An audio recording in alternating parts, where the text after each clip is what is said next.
With winter approaching, about 500,000 displaced Gazans are on the road again, returning to what's left of their homes to try and rebuild their lives. But it's risky. Despite a ceasefire, there's still sporadic fighting, and unexploded bombs litter the vast amount of buildings and roads destroyed across the enclave. Here you can see the scale of the destruction from the start of the war up until just a few months ago. Experts say between 80 and 90% of structures have been wrecked, and this shows the density of damage in places like Khan Yunis in the south. All population centers are affected. International bomb disposal units are queuing at the border to get into Gaza, as Ben Fazoulan reports. The end of the war may be in sight, but Gaza is still anything but safe. Hidden perils lurk beneath the crumpled structures of Gaza City, unexploded munitions. They've already caused a number of casualties. But after 2 years of war, Gazans want to go home, rebuild and bury their dead. My brother is still under the rubble since November 2023 with his wife and his daughter, the only daughter that he had. Also, I lost my father. It was like Journalist Gada Court is worried for her fellow Gazans. people, they are not aware about the unexploded devices in other in some neighborhoods or some regions. It's very dangerous. It needs international organization to look for these ordnance and to explode it, because we don't have like the tools, we don't have anything, the equipment to do that in Gaza.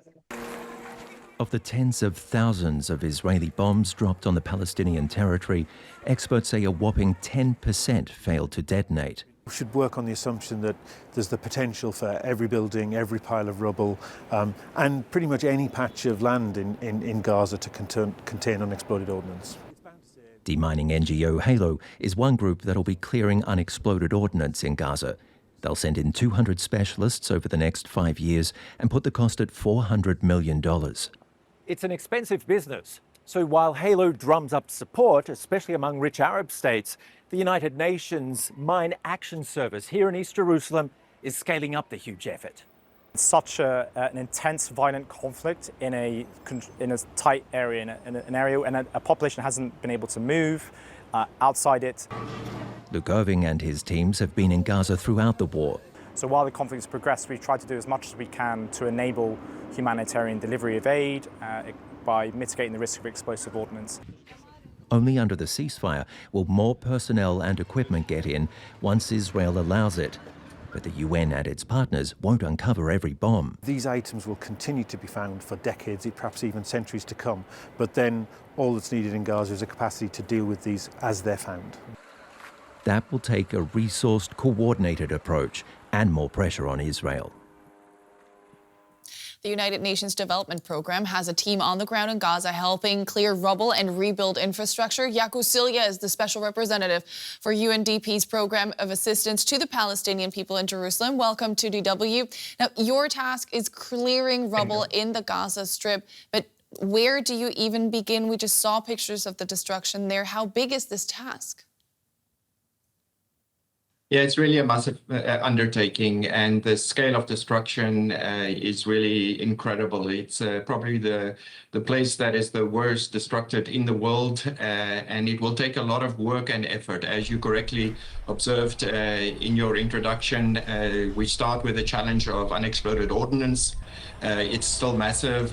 When I was in Gaza last weekend, I heard a story of a child picking up some of these unexploded ordnance and lost their hand. So these are the realities that people are faced with on a day-to-day basis. But also rubble removal is a major challenge.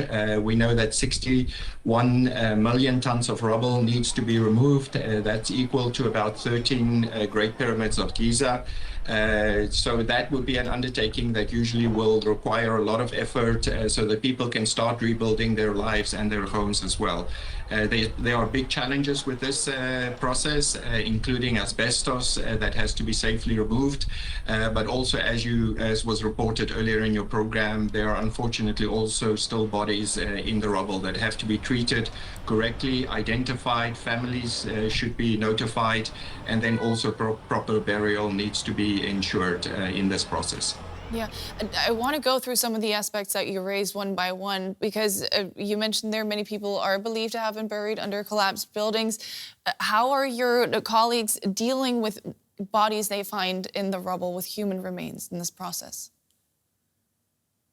So we use best practices across the world where this has happened, and what we have is standard operating procedures that we create through our debris removal cluster.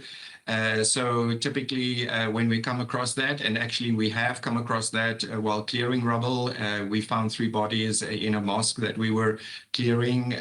We inform both the civil defense, but also notify the ICRC who help to identify, and also bring in family members to also work together so that they can properly be identified as well.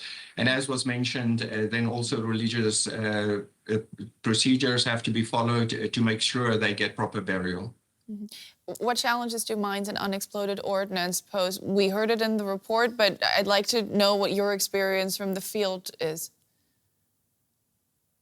Yeah, it's still a massive problem, and it has to be taken care of as soon as possible. The process of rebuilding, unfortunately, we see that people are returning to their homes. They don't have the education. They don't know how to recognize some of these unexploded ordnances. So you still have accidents happening throughout Gaza on a regular basis. It's very important that education process be introduced. UNMAS and Jaco Trust and UNOPS, some of the organizations you featured, are already doing that, and they are hopefully starting to clear some of these unexploded ordnances as soon as possible. Again, this is a very important first step, both for the rubble removal and then the eventual early reconstruction efforts as well. Yeah. Can any of the rubble that is now being removed be used for reconstruction? Yes, indeed. So UNDP, we have already recycled about 63,000 tons. We've removed about 100,000 tons of rubble. What you do is you clean the rubble from materials such as steel and other objects as well. And then what we have is crusher machines that breaks it into smaller parts. And those smaller parts then can be used, for instance, in repaving roads, but also we use it for the basis of shelters and tents so that people have a better foundation and can also be protected from rain and sewerage in other areas as well. It's estimated that about 13 million tons can be recycled for roads, and various other techniques can also be used. But this is taking a long time, and it will require a massive effort. That was Jaco Cilliers with the UNDP's Program of Assistance to the Palestinian people joining us today from Jerusalem. Thank you so much for your time. Thank you.